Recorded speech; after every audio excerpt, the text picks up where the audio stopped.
வணக்கம் மக்களே. திமுகவின் ஆட்சி முடிவிற்கு வந்துவிட்டதாக மத்திய உளவுத்துறை சொன்ன கருத்து கணிப்பு. வீடியோவை பார்ப்பதற்கு முன்பாக மறக்காம நமது வீடியோவிற்கு ஒரே ஒரு லைக் மற்றும் சப்ஸ்கிரைப் மட்டும் பண்ணிருங்க நண்பர்களே. திமுகவின் ஆட்சி கிட்டத்தட்ட 5 ஆண்டுகள் ஒட்டுமொத்த சோதனைக்களமாகவே இருந்தது. மக்கள் திமுக தலைமை வேண்டாம் என்று கூறிவிட்டார்கள். கிட்டத்தட்ட கூட்டணி கட்சிகளையே தொகுதி பங்கீட்டின் பொழுது சுமார் 4 முறை அலக்களிக்கக்கூடிய நிகழ்வுகளும் திமுகவின் தலைமை செய்திருக்கிறது என்றால், அதையும் கேட்டு கூட்டணிக்கு சம்மதம் தெரிவித்தால் நிச்சயம் அவர்களை நம்பி இருக்கக்கூடிய தொண்டர்களைத்தான் கூட்டணி கட்சிகள் ஏமாற்றுகிறது என்பதை நாம் ஆணித்தரமாக கூற முடியும். ஏனென்றால் விசிகாவாக இருக்கட்டும், கம்யூனிஸ்டாக இருக்கட்டும் போன்ற கட்சிகள் 3, 5, 6 தொகுதிகளை தாண்டி திமுக கொடுக்க முடியாது. மேலும் பேச்சுவார்த்தை நீடிக்குமே தவிர ஒருபோதும் கூட்டணிக்கு 6 தொகுதிகளுக்கு மேலாக கொடுக்க முடியாது என்ற ஒரு வரைமுறைக்குள்ளே இருக்கிறது.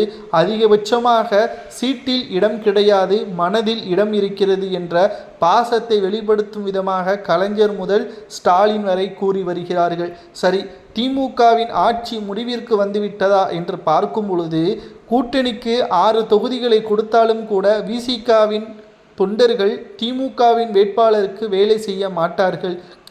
காங்கிரசின் தொண்டர்கள் விசிகாவின் வேட்பாளருக்கு வேலை செய்ய மாட்டார்கள் என்ற தகவல் தற்பொழுது கிடைக்கப்பெற்றுள்ளது. திமுகவின் மிக முக்கியமான அமைச்சர்கள் காங்கிரஸ் கட்சியின் நிர்வாகிகளையும் தலைவர்களையும் கடுமையான முறையில் விமர்சனம் செய்தார்கள். அப்படிப்பட்ட திமுகவிற்கு எப்படி காங்கிரஸ் வேலை செய்யும் என்ற ஒரு கேள்வியும் இப்பொழுது முன்வைக்கப்பட்டு வருகிறது. கூட்டணியிலிருந்து பிரிந்து சென்றால் கூட திமுக வேலை செய்யும், வெற்றியடையும். ஆனால் கூட்டணிக்குள்ளேயே இருந்து தொகுதி பங்கீட்டின் பொழுது பிரச்சனை ஈடுபடக்கூடிய இந்த தேர்தலில் நிச்சயம் ஸ்டாலின் அவர்கள் எதிர்பாராத பல இடங்கள் வெற்றியடையக்கூடிய தொகுதிகளில் கூட திமுக இந்த முறை தோல்வியை தழுவும்.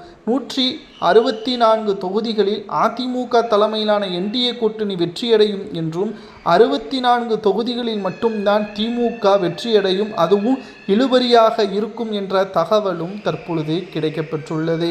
மேலும் இந்த தேர்தலில் எதிர்பாராத பல திருப்பங்கள் உருவாகும் என்றும், திமுகவின் ஆட்சியே முடிவிற்கு வரும் என்ற தகவலும் கிடைக்கப்பெற்றுள்ளது. இந்த தேர்தலில் தோல்வியடையும் பட்சத்தில் அடுத்த 20 ஆண்டுகள் திமுக அதிகாரத்திற்கு வர முடியாத ஒரு சூழலும் உருவாகும் என்பதையும், திமுகவின் கூட்டணி கட்சிக்கு ஸ்டாலின் நெருக்கடி கொடுத்தார். தேர்தல் நேரத்தில் களத்தில் கூட்டணி கட்சிகள் திமுகவின் வேட்பாளருக்கு நெருக்கடியை கொடுப்பார்கள் என்ற தகவலும் தற்பொழுது கிடைக்கப்பெற்றுள்ளது.